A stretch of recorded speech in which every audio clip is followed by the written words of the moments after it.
What is up, Yugi? It was DFishFan, bringing you another deck profile. And for this one, I thought I'd bring back something that's an archetype that I personally love, and that's Venoms.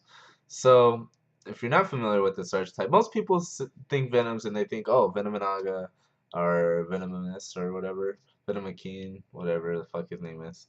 And, go for the win conditions with those cards. But honestly, I feel that that's the incorrect approach to take with this deck because those are so situational. Like there's so many better win conditions than those cards that are a lot easier to fulfill. So I personally like Venoms, and I think their strength lies within their field spell, the Venom Swamp. I think it's easier to keep around nowadays because MST isn't really very relevant, and of course, I'm talking about at like a local level. If you go to a YCS with Venoms, I don't think you should be surprised when, MST emerges main deck or they have side prepared for this. But nonetheless, Venom Swamp is less vulnerable, I feel, now. And I feel you should take more of a control approach to Venoms. So let's get on with the deck list, and then I'll go over some of the personal plays that I like. So we got triple Venom Boa. He's pretty much the boss monster of this deck, which is pretty pathetic at 1600, but nonetheless, we have to live with it. Triple Venom Serpent, 2 Summoner Monk for the Venom Serpents. Triple Venom Snake, you pretty much need the Venom cards on the field. Those are going to be the only monsters that are you just use like that are gonna stay around because of Venom Swamp. It even affects your monsters. And Summoner Monk is pretty much just utilized for his effect, and Cobra Jar, one Cobra Jar as well. And this card is also utilized mainly for its effect. So that's why it's okay to just put them in here, even though they're most likely going to be destroyed. One alert for what very little draw power this deck does have. Dark Hole. The draw power is an issue that I wish I could work on, but there's not much I've found that's effective. Um, so yeah, one Dark Hole, triple Terraforming, triple Duality, one book. Dark World Shackles, I'll get to that in a little bit. Triple Venom Swamp. So then onto the traps, Bottomless, Torrential, one Phoenix Wing, one Blast.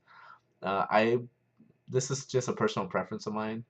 I know it's not amazing this format, but it's still Phoenix Wing Wind Blast. And in decks that are so reliant on field spells, I always feel that I have to run triple terraforming because honestly, if I don't get Venom Swamp, I'm most likely losing the game. Um, so yeah, I need triple terraforming, or at least that's a personal preference of mine. And whenever I run triple terraforming, I usually prefer to run Phoenix Wing Wind Blast because it's the best card effect where you just discard one card as a cost outside of a couple cards right now that I can think of. So Triple D Prison, as I mentioned in a previous video, I really, really like Triple D Prison in this format. I feel it's unexpected, even though, everyone knows D Prison is there. But the Triple D Prison just is so effective, I feel. Double Snake Whistle, I'll get to that in a little bit. Doubles Offering Snake Deity, should be pretty obvious why this is in here. Double Safe Zone, I'll get to that in a little bit. One Call, one Wiretap, and one Warning. Alright, so, for the extra deck, sorry. One Tyrus, one Volcasaurus. I mean, you honestly don't go into the extra deck ever, but if you do. One King of the Feral Imps, one Fairy King, Pap. Actually, I don't know if this is updated. It might be. Black Ship Corn 101. I don't see a 106, that's why. Or I'm sorry, 103. 103 is the one I needed. One Exciton, Maestro, Emerald. This will probably be what I drop for the 103. Abyss Dweller, Cowboy, Acid Golem, windups and mains. So yeah, honestly, you hardly ever go into extra. All right, so let's go over some of the combos or cards I want to talk about in this deck. So the first one you guys are probably asking about is what the fuck Cobra Jar? Like I don't even think when we were younger, you know, you try out shit and it ends up being horrible. You're like, wow, why did I even try that? But you're like, oh well, maybe I was newer. This is like the card that you didn't even run back then. This is how bad this card is. But it's actually effective in this deck. I found a way, I feel, to make it work. Because one of the biggest issues with this deck, like I said, if I don't get Venom Swamp, it's most likely GG. But that's why, I have these in here to solve that issue. Another weakness of Venom is that if I get the Venom Swamp and then I don't get Venoms, I can't summon the Venoms, then I don't have any monsters on the field. So I may be taking care of their monsters with the Swamp or with my back row, but I'm not able to capitalize on it because I'm not even attacking them for anything while, they're weak. So that's another issue, a big issue with this deck, I feel. So a couple ways that I found that I can bring him out. Obviously, Summoner Monk. Cobra Jar combos with Snake Whistle very well. Snake Whistle is whenever a reptile type monster you control is destroyed, you special summon a level 4 or lower reptile from your deck. So that's perfect. I can get a Venom when Cobra Jar is destroyed or when the token is destroyed. So I mean, the token is just kind of a plus. It's 1200. It's probably not going to stay 1200. It's probably going to get destroyed. But they take 500. I mean, I guess that's something. So let's see what else we got here. Okay. Venom Boa is obviously your boss monster. The reason why he actually works as a boss monster, even though he's only 1600 attack, is because you look at his effect. He can place 2 Venom counters on one single monster every turn. Uh, Pretty much, if you're not familiar with Venom Swamp, then they get counters every end phase, and for each one they lose 500 attack. Now, Venom Swamp if by Venom Swamp's effect they hit 0, then the monster is destroyed. So I say by its effect because if a monster just naturally has 0 attack, then it's not going to be destroyed because its attack is already 0. So I just want to clarify that. So yeah, that's why I wanted to play that. What was I talking about? Oh yeah, that's why Venom Boa. Yes, fucking forgot.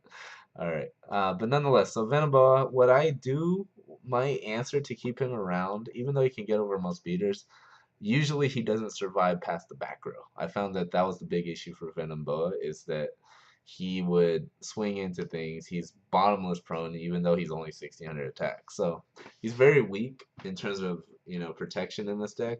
So if I'm able to combo him with the safe zone, then usually they can't get over it and they're rotting away every turn by his effect in Venom Swamp or just attacking him. And yeah, they can't deal with it. They have to deal with the safe zone first. So it's actually a really potent combo. One wiretap just because I run a lot of back row and I feel that if I run into another back row heavy deck, wiretap is going to win me those exchanges every time. That's at least with my experience. But yeah, so that's pretty much it. All I can think of for this deck at the time being. I'm gonna do some more playtesting, so definitely look out for some dual videos of this deck. They're really fun. I really like Venoms. I think it's such a fun archetype, and I actually feel that this is probably the closest I've gotten with this deck to being competitive. I feel. Oh, one really quick tech card that I wanted to talk about. Dark World Shackles. The equipped monster cannot attack. Also, its attack and defense become 100.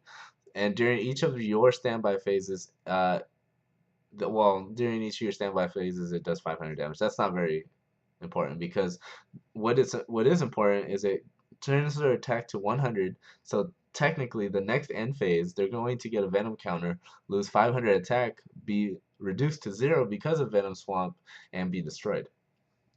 So Dark World Shackles is actually an equip to an opponent's monster, and it gets destroyed automatically. Well, at the end phase. So it's it's amazing. It's a targeted destruction card, and it works very well in this deck.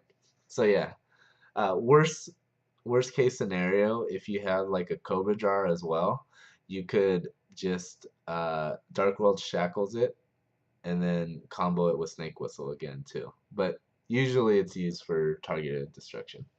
Alright guys, so thanks for watching. Remember to like the video if you like Venoms or if you want to see future unique deck profiles.